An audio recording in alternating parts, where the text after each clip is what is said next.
everybody. This is Nisha Raghavan coming to you from Louisiana SHRM Conference 2013. And here I have a guest with me, Jennifer McClure, who's the CEO of Unbridled Talent. Hey Jennifer, how are you doing? Doing great today. Thank you, Nisha. Well, glad that you can talk with me at this moment because you're really busy with your keynote session and all. How was the keynote session? It's over. That's the best thing about it. Oh yeah.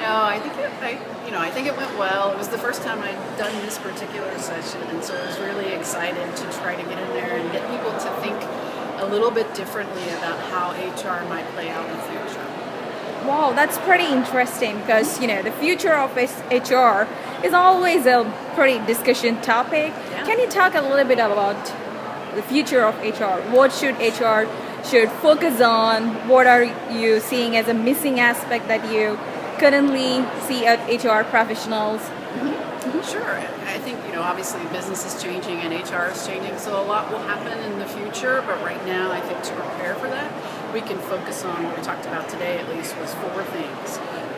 Knowing the business, so not just knowing the business from a profit and loss standpoint and where we make money, but really understanding the business and what the levers are to growing that, and using data to inform decisions. So I think HR sits on a ton of data within the organization, and I'd like to see us do more with that. So not just data for providing information purposes, but data for identifying trends and opportunities and obstacles in business going forward.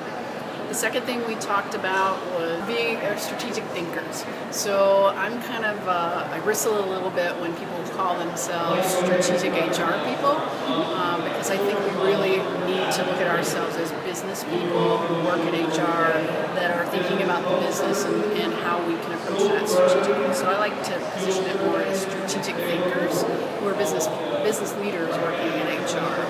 And then third was really around how can we embrace innovation.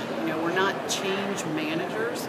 We are people who are looking at and anticipating change in the future. And I think HR has the potential to have a really big role in anticipating change and how the organization can deal with that. And then finally, more about influence. So I want people to think about what we can do disruptive, what types of innovation that we can create in HR, not just to make HR better, but more of a big picture perspective in terms of the business. HR is a critical component of the business.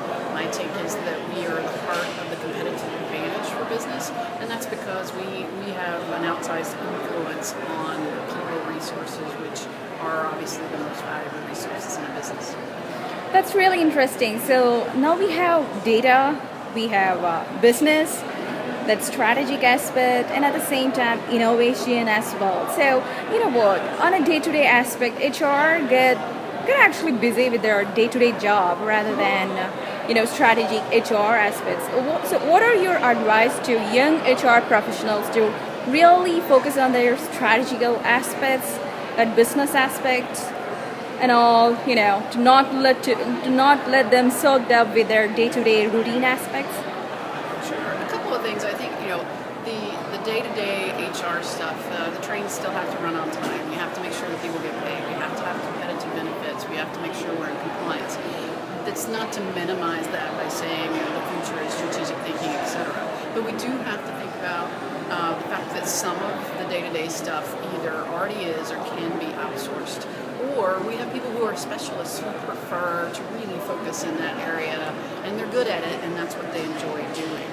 What I'd like to talk more to is that professional who's kind of looking at how they can grow into the business leader in their organization, and that might mean working with some great people who are really focused on the day-to-day, or it may be finding some ways to outsource some of the day-to-day, or in smaller companies or in some companies I realize that same person has to kind of do all those things.